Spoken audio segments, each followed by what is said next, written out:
So I'm getting a little bit more concerned now.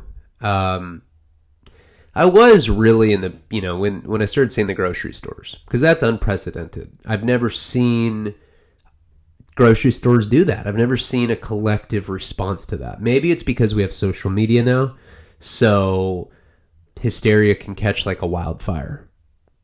Okay. But, let's not be naive. There's going to be global economic depression following this. And consequently, there's going to be mass social upheaval. So the question is, it's not a question of if, it's a question of when. So I'm starting to get a little more concerned now. I mean, not so concerned that I'm not posting videos on YouTube, so it's like, it can't be that bad, right? You're still posting videos with your fucking wasting talent poster. You're not that concerned, dude. I am getting concerned, though. And I'm not joking when I say that. And I think a lot of it has to do now with the fact that a lot of people on social media are flip-flopping. Like on Facebook and on Twitter.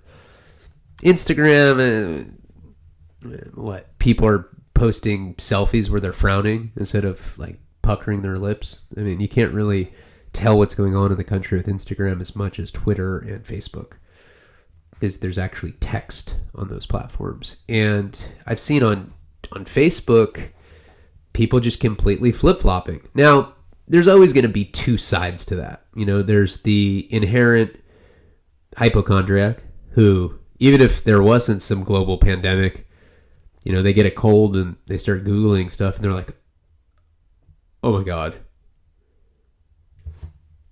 Dude, come here. I have that. I think I have that. And you're looking and it's like some arcane South American virus that you get from like getting bitten by an exotic mosquito or something. And you're like, well, unless you're giving blowjobs in the Peruvian jungles within the last month, I think you're okay, dude. I still think I might have that shit, dude. And you can't reason with people like that. So there's that camp. And then there's the other side of that. People that are just like, dude, it's cool. It's whatever. They're gonna get more shipments of food. Overreacting. You're drama, bro. You're drama, brother. We're chillin'. If anything, we could use a reset, homie. Butt fuck like a hog, homie. I just had to throw that voice in there. But anyway, but I'm starting to see the guys that were completely like confident, like maybe overly confident about it, and they're starting to like change positions radically. Like yesterday, they're like, I can't believe that you're buying into that media. It's media hype in an election cycle, brother. Stupid to believe that shit. Then today, they're like on Facebook Live boarding their fucking front doors and windows, and you're like, dude, you completely flip-flopped on your position within like 8 hours. If all this gets behind us, definitely not committing a crime with that guy. Jesus, cracked like that. Stay strong, guys. Stay strong. We will beat this. Now I'm somewhere in the middle. I'm like, I'm not scared of getting sick, but I'm scared of my kid getting sick. I'm scared about the economic implications of this. I'm scared of not being hot and tan by summer. Fuck that. Let's get into the story. Please like, comment, subscribe.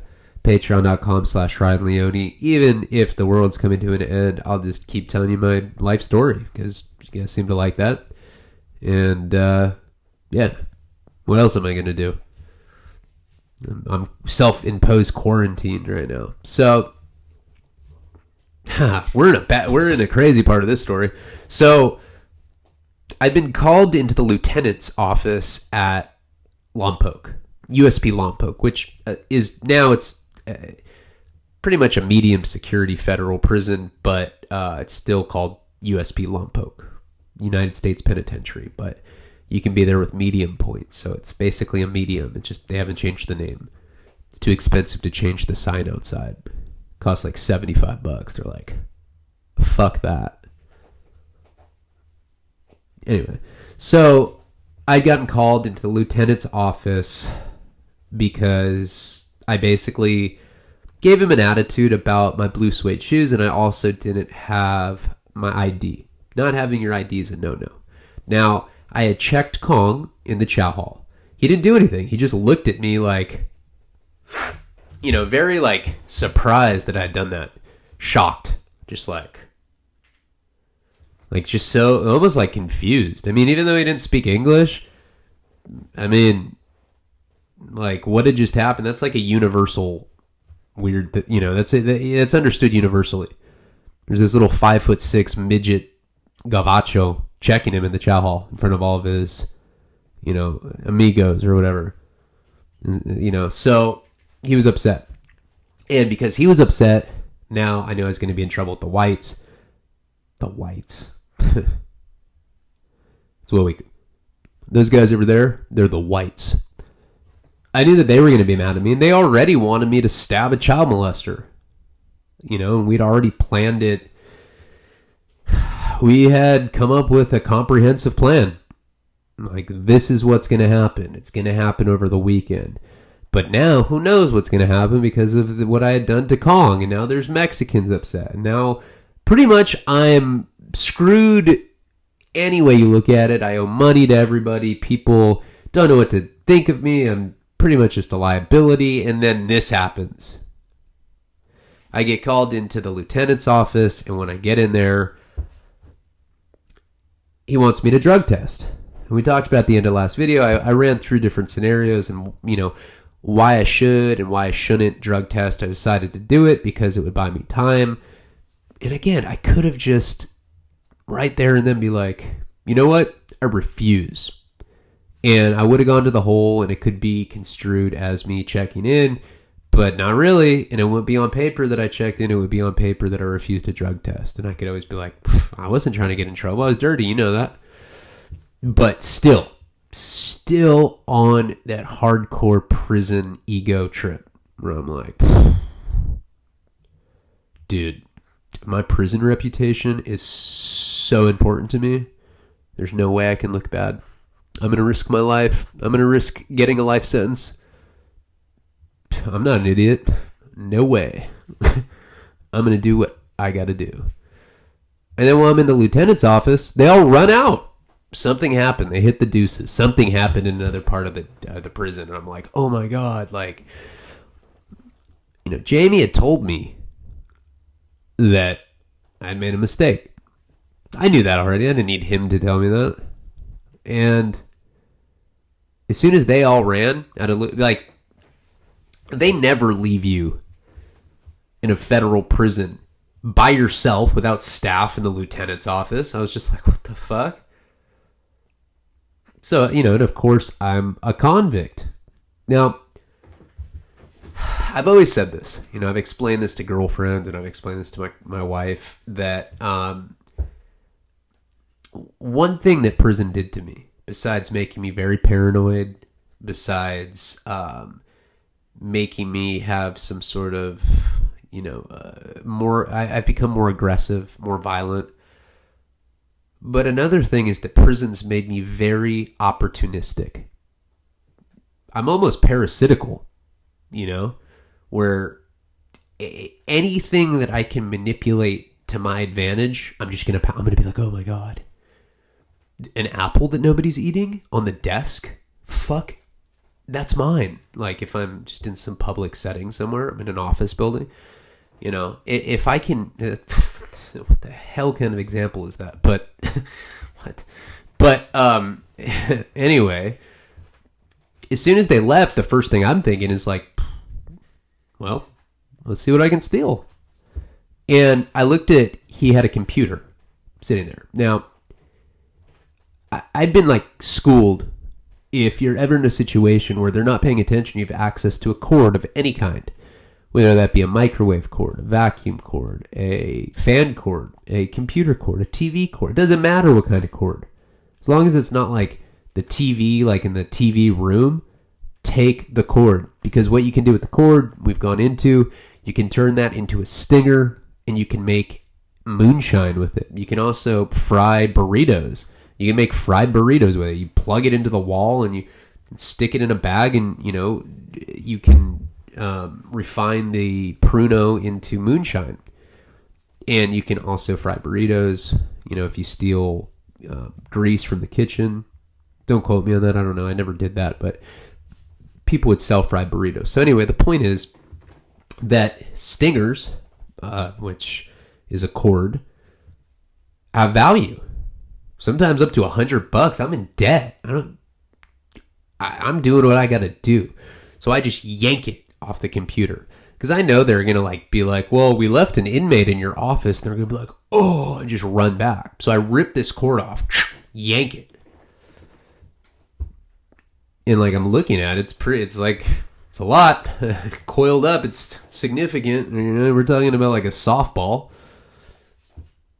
I'm like, well, I should probably just stick that in my ass. Whatever. And it was a little harder than I originally had anticipated. I mean, that was not only was it big and bulky and this coiling cord, but it was really awkward to stick something like that up there. I was like, whatever. I'm a convict. I'm going to shove this up my ass right now. Oh. Yeah. For the wood pile. So now I have this computer cord of my, and what am I thinking? What is the lieutenant going to come in and be like, oh, my computer doesn't work. Oh, the cord's missing. Oh, we left this inmate in here. Dude, I wonder what happened. I don't know. All right, man, go back to your unit. We're going to have to investigate what happened to the cord. Fuck no. That's one of the dumber things I've probably done. So, after I had taken it, I'm like, you know what? I should probably just walk out of here and walk back to my unit. Who knows what happened? But I didn't know what was going on outside. For all I knew, the whole prison had turned into a riot because Kong had been said in Spanish, hey, the white boy disrespected me, kill them all. And that happens in prison pretty frequently. I had no idea what was going on. Kill all the white guys. And we were pretty outnumbered there because, like I said, there weren't a lot of Southsiders. I don't even know what he was. He was he was into the gray area. He was like a Paisa, but he was more like a gang member. I think he was 18th Street. Who knows? But it would have been all Mexicans, Paisas, and Southsiders versus us. Because just at that prison, that's how they were allied up together. So I walk out of the lieutenant's office with this big, bulky cord in my asshole. I had to keister something. We're not talking about I just cheeked it. Something that bulky, some of it's going up the butthole. And it's not the skinny part. You're putting the actual part, the prong part that's going up your butt. Whatever. Just straight party atmosphere, And I'm walking out in the hallway, and I just see a CO come up to me. He's like, hey, what are you doing? And I'm like, hey, I got called into the LT's office to drug test, and they just left me, man. They just left me. I have no idea, why they left me. They just all ran out. I think the deuces got called. He's like, oh, yeah, yep. So, something just went on. Something went down. Something went on. A light bulb went on in J Block. Something went down, and I got to take you back to your unit. Thanks for coming out and finding me. I was like, yeah, no problem. I'm walking like a cowboy. What is it when you're doing I don't know. You know what I'm trying to say? Sashaying down the hall, making elliptical motions because I have this big, bulky cord up my asshole. But I'm just down for the cause. Doing what I got to do. I owe money, and I'm paying it with my butthole. I'm trying not to have to involve another human in this. It's just me and this cord at this moment. So he takes me to my unit. It's locked down. I still don't know what's going on. I don't have a cellie. And I'm looking and people are just kind of like, because you can look out your cell. People are looking at me. And they put me inside. Now, I'm celled up right next to Meech, but he's black. I have no idea what went down. I'm sure since we're locked down, it was something racial. So I stand, I'm looking out my window, and there's a white guy that's, parallel to me. And he starts telling me in sign language that an inmate named Hillbilly, this guy, I think he was from Tennessee maybe, that Hillbilly had gotten smashed out on the yard by some black guys. Black guys? We're having this like conversation in sign language, and I'm telling him that I got a stinger, that I'm trying to get out of debt. Like, now that I have the stinger, I'm like, okay, at least I can charge like $100. At least I can get somebody out of the way with this. And I'm telling him that I have it. And yeah, he's saying that that Hillbilly got hit at the yard with some sort of rock or something. And that it had cracked his head open. And because it was black on white, they were just locking us up for the moment just to like do a little quick investigation, see what's up. They had no idea. He's telling me all this in sign. I'm like, okay. So I go and I just sit on my bunk. About 5 minutes later, CO comes up. He goes, "Hey, Leone." I'm like, "It's Leone. Leone, your property's here. Your property from MDCLA. It's in R&D. They just called. So as soon as we come off the little lockdown, you can go and you can get your stuff." Now, I had forgotten when I was telling the story. At an earlier point, I had forgotten what had happened to the fireballs. That's about $400 worth of stuff. And I had to think about it. So I knew that I did get it at some point, but I didn't know when. I know what ultimately happened to it. And so all of a sudden, I was feeling a little better about my situation. I had the stinger, although I knew that it was a ticking time bomb before I got caught. Who knows how long that's going to be before they put 2 and 2 together. And now I knew that I had the atomic fireballs. So now my plan was to try to weasel my way out of putting the work in to stab weed. Because, in prison, there's always going to be youngsters. At this point, I was like 31.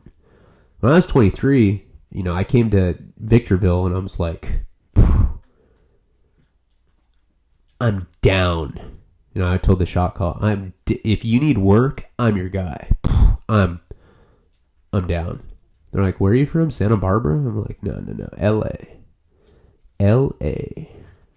Thinking that I was hard. And I was volunteering, and that's very common with youngsters because, when you're young, I think it's just an insecurity, You get called on as a youngster anyway to put the work in to prove your solidarity to the pile. Because these old guys can't do anything anyway. So they use the youngsters as pawns. It's just basic prison shit. So there's always... But, there's not enough work to put in to go around for everybody. And there's not... People just don't, do volunteer work put-ins. There has to be a reason why you stab somebody or smash them off the yard. So there's only so much work to go around. So that's why there's always youngsters raising their hand like, "Oh, right here. I want to spend years in prison. Pick me." So my whole plan was to pay off the debts real quick. I was thinking there's a good chance that I'm going to get busted for this cord thing anyway. But maybe I can pay all my debts real quick, and then I can go to Jamie and be like, "Jamie, I'm going to put you out there." Use that as leverage. "I'm going to put you out there unless you say that now that I've squashed my debts, I'm no longer in any sort of obligation." There's no sort of obligatory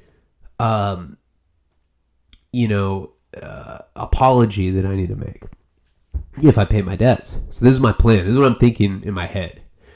And I'm starting to get like excited.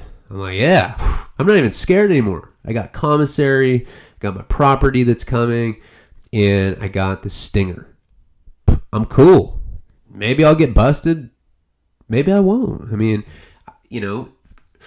people steal stingers all the time. There's other orderlies is what it's called. It's like a trustee or a porter in the state.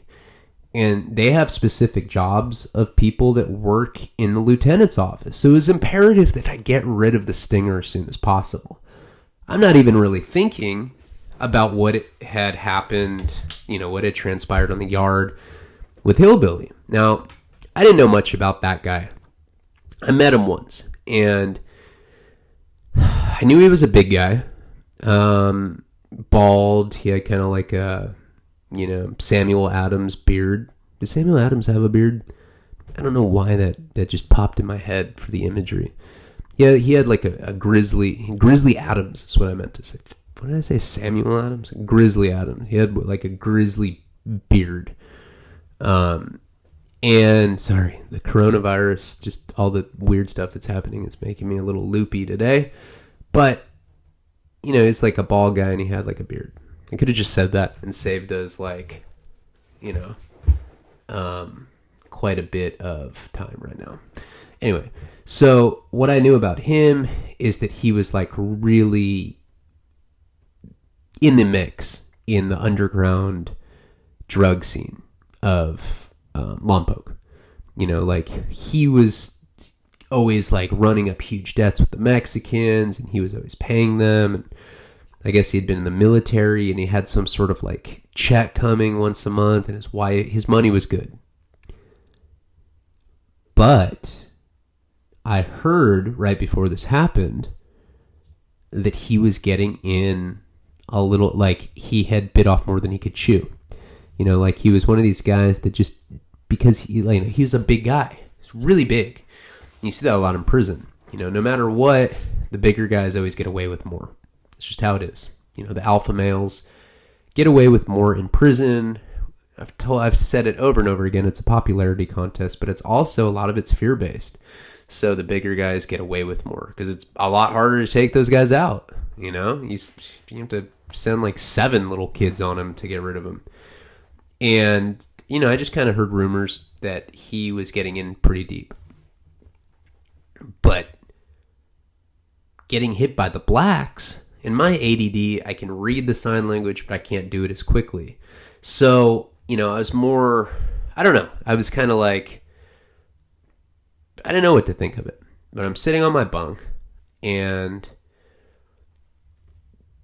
cops start walking. And they're like doing their rounds, and they're pulling people out. Now it's pretty normal. It's pretty standard for when something like that goes down on the yard, especially if it's interracial like that. They want to get down to the bottom of it. Now, even though I'm paying my debts, I still had Kong to worry about, but figured like now I had the ability to pay everyone off just out of nowhere, that like I was going to be okay no matter what, that I was going to be looked at as like a hero. Well, maybe not if I was trying to weasel my way out of the weed thing, but I felt like I was in a better position than I had been. And they're pulling people out. This goes on for like 2 or 3 hours. So I'm listening to my radio. I'm just kind of kicking back. I'm kind of thinking about everything. And all of a sudden SIS comes. Now, SIS is the internal, hold on, my computer. Not want my computer to die right now. My computer is running low. I know you guys would be more mad if it just suddenly crashed. Right? I don't even know how to do it. Shit. Why is it? I'm not redoing this fucking video. I don't even care. So, bear with me.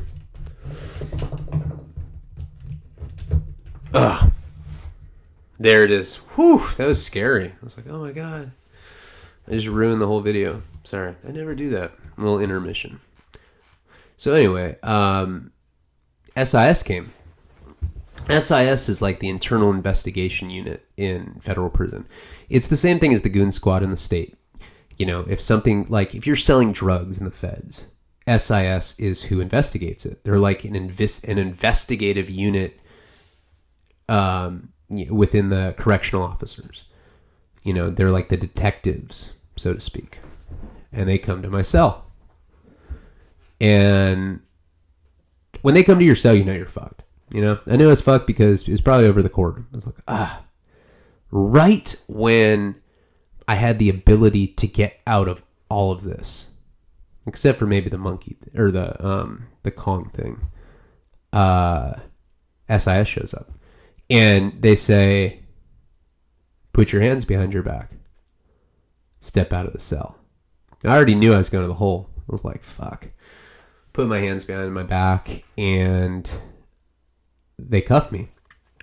Now, I had taken the cord out and I'd put it, nobody was on the top bunk. There was just like an empty mattress and I'd taken it out. Probably smelled like shit, you know? And I'd taken it out and I'd put it on the top bunk. And so it wasn't really hidden. It was just under this mattress on the top. And they cuffed me. They pulled me out of the cell.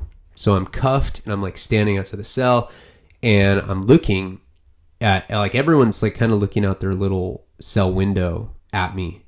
Some of them were bars, like on the side that I was on, and then the ones above me were like actual doors, if I remember. I know that you could look out of them. I've been to a few different prisons, but I know that people were looking at me and that I could see inmates like down the tier all looking at me simultaneously, seeing what was going on. Why was I the one getting arrested? I wasn't even out on the yard. I wasn't the one that could hit Hillbilly, and I barely, you know, reading sign language, I didn't really know what was going on with this whole situation. So I'm seeing them look through my cell and I don't see them find anything. I'm like, what? I mean, luck is on my side today. Atomic fireballs come. I find the stinger, steal it, bring it back to my cell. SIS comes and they don't even find it. I'm good. If I was out on the free world, I'd play a scratcher ticket, you know? And I'm like, okay, like, can I go? And they're like, no, you're coming with us. I'm like, for what? They're like, well, we'll tell you that when we get there. So I'm handcuffed and I'm like, I can't think for the life of me why they're taking me away. I don't even know if they're taking me to the hole. SIS is taking me somewhere. I know that. And, you know, I really apologize for... No, I'm not going to do that. I'm not going to do that. We're going to keep going. Because it was a short video anyway. And I like messed up with the cord. So they end up taking me to the same... I was gonna do that to you guys. You would have been pit 28 minutes. I can't do that. That's bullshit. So they end up taking me to the lieutenant's office. And same spot where I'd taken the cord. I'm looking, the computer's all just not on. I'm like, ooh. And they uncuff me. And they have me sit down in like a chair. But I'm not cuffed anymore. And I'm just sitting there. And they're like, where is it? And I'm like, where's what? And they're like, come on. You know where it is. And I'm sitting there and I'm like, there's no way I'm going to tell them. I'm like, I have no idea what you're talking about. You know, I'm just thinking, I'm like, God, these idiots didn't find it. It was on the top bunk of in my cell. And they're like, you came up dirty for heroin. Where is the heroin? And I was like, oh, that's what you're tripping on? I was like, oh, yeah, no, I didn't do any heroin. I don't do that. I'm just on a violation. You think I'd be doing drugs on a violation? And they're like, we know you're dirty. Now listen, all we want you to do is tell us who gave it to you and where it is. We know there's more of it. We monitored your phone. We listened to all your phone calls. Like, they went back and they played all my phone calls. and they, had gone through my core links. Now, I've been sending these panicky messages to my ex-wife, like, please help, they're gonna kill me, and saying that to Max, saying that to my parents, and she's sending me like weird. I felt bad for her, for the SIS that had to listen through those calls. Think about just having to hear her bitch ass voice on all the recorded calls. You are such a drug addict. SIS is like, Jesus, no wonder he's a heroin addict. You are so selfish. You know what? You're in prison. You know where I am? I am at an apartment complex. Like, yeah, you're doing better than me. I don't care. You're selfish. Down all three, of course. They're like, this is junkie behavior. I'm like, I said, you know what? I haven't done anything. And I said, until you send it, I was like, I know what my rights are. Like, you have no rights in here. I'm like, I know what my rights are. You have to send it to the lab to get it tested. That's what you need to do. And you can't put me in the hole until you get confirmation that I actually am dirty for those substances, because false positives can happen.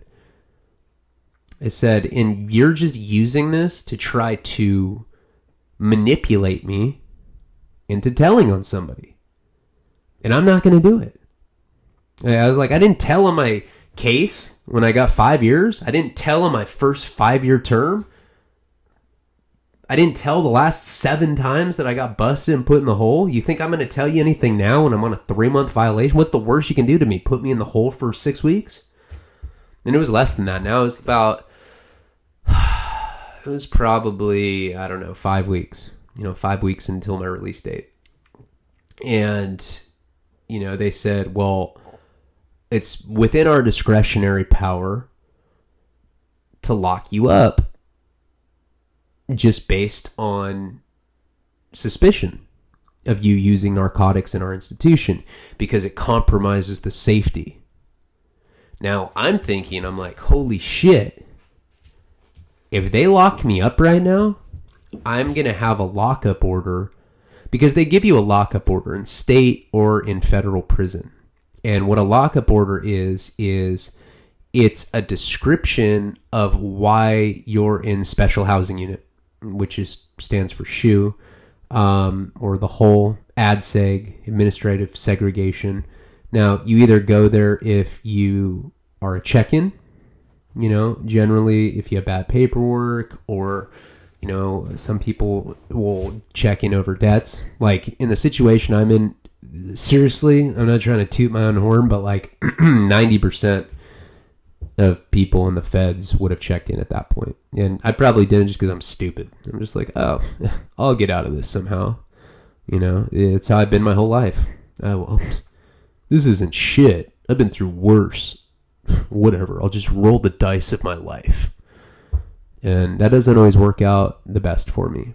But I hadn't checked in. And I didn't. And so the fact that I endured that kind of stress without checking in, I certainly wasn't trying to have it look like I had. And what they're saying is that they were going to put me under some sort of, administrative investigation for suspicion of drug use, which is not their normal protocol. So it could definitely be perceived that I checked in. And usually on those lockup orders, they'll put what statements you made. So I'm just like, listen, I have no further comment. If you want to put me under investigation, that's whatever. I'm not making any comments to you, because I knew that it was going on that lockup order. It's going to say investigation. If you check in, it's actually a disciplinary charge called refusing program. And they hate that. I mean, if you check in a federal prison, they're going to keep you locked up for like 9 months, a year, and then they're going to transfer you, But investigations doesn't mean you're bad or anything, but that's always the go-to. It's either like when someone comes from another prison, and they're all pale, you can tell they've been in the hole for like a year, and you're like, where are you coming from? They're like, oh, I'm coming from FCI Hurlong. Just did a lateral transfer. Why? I got in a fight. And they shipped me here. They shipped you from a medium to a medium because you got in a fight? I've gotten in fights. I just went to the hole for like a week. That's not true. Or, yeah, bro. Yeah, dog. I was running shit at that yard and they shit me just because I was such a big dog. And it's like the lamest of the lambs, you know? So investigations often put up a red flag, and I was concerned about that. But at this point, they kind of had me cornered where I couldn't necessarily say anything. Because honestly, anything I said at that point could be used against me by fucking inmates, not by the cops, by inmates. I had nothing to lose at this point. But there was going to be a lot of angry people back at the unit and on the yard in general. Oh, did you hear about Leone? He checked in. Now, bro, like, well, why do you care? You're about to go home in 5 weeks. Because I'm still going to be on federal supervision when I get out. And I am a complete train wreck of a guy. There's a good chance I'm going to violate. Now, I don't want to. But I didn't want to be here this time. I got a non-conviction DUI, and they ultimately sent me away for a couple dirties that I had had. All just reckless, impulsive decisions. I have a bad track record. There's a good chance that I'll come back. Now I come back to federal prison again, and I'm a check-in. That means that any yard I go to, even MDCLA, anywhere I go, I always got to look over my shoulder, and it's not that big of a system. Somebody recognizes me and they're like, oh, there he is. There's the piece of shit. And then I get stabbed or jumped or who knows what could happen. You know, I'm not trying to have that reputation at all. Not, you know, and I still had probation, like I said. So, I mean, it's a very bad situation. So they put me under investigation and they cuff me. They bring me to the hole.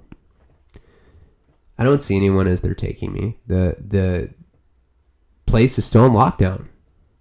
You know? I have no idea what that's about either. You know? I couldn't get a clear answer. In sign language, they told me that the blacks had hit hillbilly. But my ADD, I could have read that completely wrong. He could have been like saying, hey, do you have any artificial sweetener for my coffee? And I was like, what? Black people beat up hillbilly? Oh, fuck. Oh, shit. All right. I'll be on guard. All right, dog. You know, I don't know. I'm not like really good at the sign language stuff. So anyway, they bring me there, and to get into the hole, they always bring you to like some sort of drunk tank. It's almost like an intake process for the hole. And you sit there for a while, and then the CO will come up to you, and you have to dress out of your normal, you know, you're either wearing your khaki federal outfit, or you're wearing like a gray sweat outfit that you can buy off commissary. It's one or the other. And you have to take those off. They strip search you. You get to lift your nutsack, and you get to do the squat and cough and all that. Always a blast. Always. I mean, I try to do that as much as I can. I mean, that's, you know, I'm really into that part of it. So I'm like, oh shit, okay, I'll squat and cough. Fuck it. And they make you change into like an orange jumpsuit. You know, you really feel like a bad criminal when you're in the hole. You're in an bright orange jumpsuit, and you can't go anywhere without being escorted in handcuffs. Now, they're putting me under investigation. I know that the CO is the protocol is that the CO is going to go into my cell and pack up all my stuff. And if any of my items are open, like if I have an open bar of or an open jar of peanut butter, then he's just going to throw that out. If I have, you know, top ramen, but it's still in the package, then I get that. Or at least it goes into my property. He probably went to I had nothing in there. I had like, a quarter thing of like Colgate. That was it. And I would like eat little bites of it if I was hungry. Probably went to go pack my property up and he's like, Jesus, what a junkie. This guy has no store. Know what kind of time he was doing.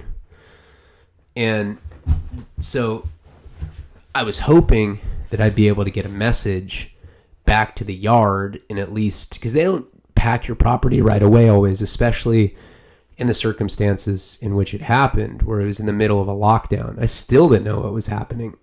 So my whole plan was like, okay, I'm getting the fireballs. I can pay my debts from in here. I'll probably be under investigation for about a week, but the dirty's going to come back at a certain point, and then I'm probably going to get stuck in here. This could be the end. And I'm not going to lie and say that I wasn't a little relieved that I was in the hole. Of course I was. I mean, it was like certain pressure had been lifted, but not all of it, because what happens at this point is people will go to the hole on purpose and whack you. They'll go get in trouble on purpose and they'll come into the hole and they'll try to sell up with you and they'll go on a little torpedo mission to get you. But I hadn't checked in. And that's one thing, is they don't house you with people. They'll only put you in the hole if you're under investigation or for disciplinary reasons with those kind of people. And then if you checked in or you're like a sex offender and you're in there for some weird reason, those guys are celled up together. I mean, you're not going to be celled up with someone like that. So, orange jumpsuit, and they take me to a cell. And there's nothing in it. Horrible. There's a little shower. There's no shower curtain. And there's just a mattress. I'm like, can I get linen? And they're like, tomorrow. And they take my handcuffs off and they just leave me in the cell. And I'm just like, ugh. I remember I didn't have a blanket or anything. I'm just in this jumpsuit. And I had to decide whether I wanted to take the jumpsuit off and use it as a pillow, or if I wanted to sleep with the jumpsuit on and be warm all night. And I went for warmth, no pillow. Just bullshit, because I was like on this disgusting mattress. Just stunk. I was like, ugh, horrible. Now, the next morning, it's always hard to get adjusted to the hole. It's always a tough transition. And I mean, no matter what, I was going home in 5 weeks, and at least I thought so. I didn't know what was going on. I didn't know if I was going to, it was very up in the air at this point. So, the next morning, wake up, it's like they serve you at like 4:45 in the morning. You just hear the meal slots open. So this little flap opens in your door. It's very loud. They push the trays in. You have to jump out of bed, grab the trays. You take them, out of the door and you put them on the usually you're starving by that point because they're only giving you 3 meals a day, in the hole. So usually like you're like an eager dog, you're like, oh, food, and you just like jump up and you like grab it and you just start like you're shoveling it with your hand. It's like so animalistic and bizarre. And then when you're finished with your tray, and you eat everything. I mean, if they give you like a little like pepper packet, you're like so hungry, you're scarfing all your food, and then you open the pepper packet and you just neck that. You're like, fuck it. Starving, man. Ugh. Seriously, I'm not making this up. And so I go back to sleep after breakfast, and you put your trays back. You just leave them in the meal slot. They come around with, a cart, and they pick them up, and then they lock your meal slot again. So I go back to sleep, and, I've been doing morphine every day. I'm a little dope sick. A little bit, not really. I just have like chills, stuff like that. Nothing, not a big deal. I've been through much worse. And I wake up and I see a cop, and he's like, Leone, cuff up.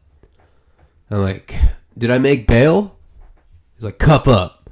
Like, usually I can like joke with them, but this guy wasn't like that. I was like, okay. So I cuff up, and a Southsider comes in my cell. I'm like, Oh, great. No idea what's going on. I wasn't able to get a message to anyone. The only people that were ahead of me, in front of me, were paisas. I don't speak good enough Spanish where I could communicate with them. They were, right when you get the hole, to make fishing lines out of string so that you can like fish stuff under the door. And I was too tired that night to even do that. And they were like trying to send their line to me, in the morning. And I was like, I don't even have one made yet. So I was like, it'll be on my to-do list.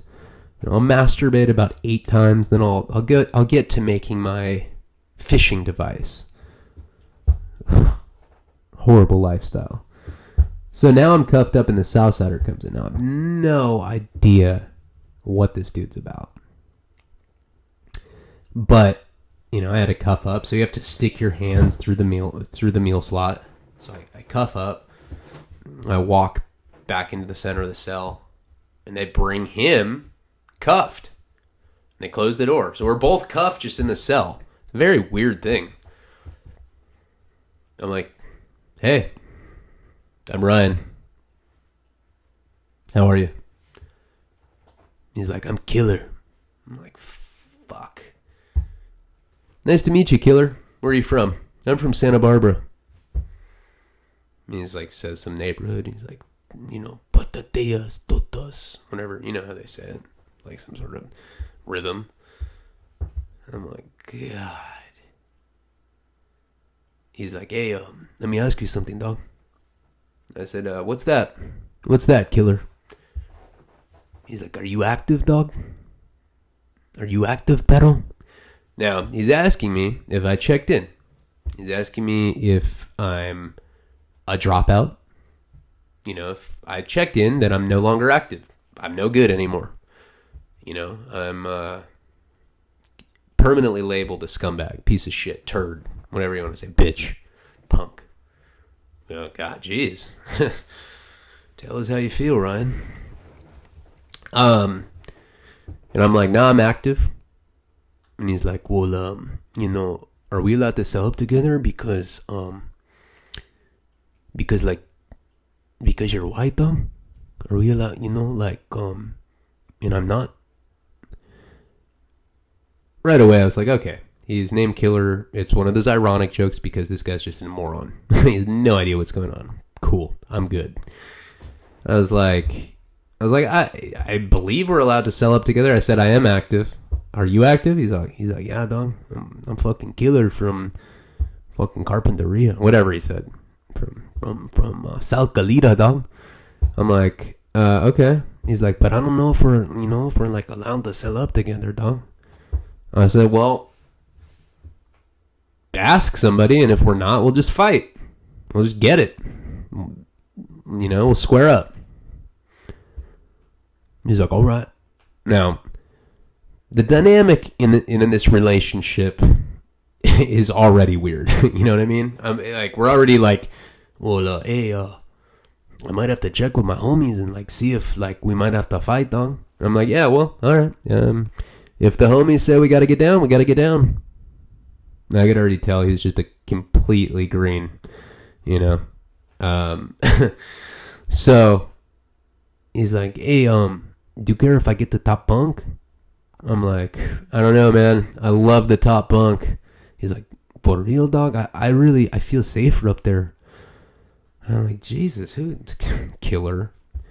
All right, Killer, you can have the top bunk. He's like, gracias, fool. Gracias. Starts making his bunk and everything. And all of a sudden you hear one of his homies yell from down the hall in Spanish, of all fucking things. I'm like, I don't know what they're going to say, which sucks because it's like, well, what if they say that we have to fight right there and then? I'm not going to know it. He's just going to start fighting me. Even though he's an idiot. I mean, just because you're an idiot doesn't mean that you can't fight. I've seen some of the stupidest people I've ever met in my life just can play killers. But usually they're not called Killer. It's the kind of nickname where, like, if you're really, really tall, and they nickname you Shorty, or if you're, really, really skinny, they call you Fatso. I've never heard anyone have that handle. But you know what I'm saying. So, I'm hearing them, like, he gets up against the door. He's like, hey, whatever. Saying shit in Spanish. And I'm kind of like, well, I guess I'm just going to have to fight him if I'm going to have to fight him. I thought I was probably allowed to sell up with him. But again, now that thing had gone on with Kong, I really didn't know what it was. And now we can cut it. It's been 50 minutes. You guys got a video. I appreciate you guys. Stay safe. Wash your hands. And I'll see you again really soon, I hope.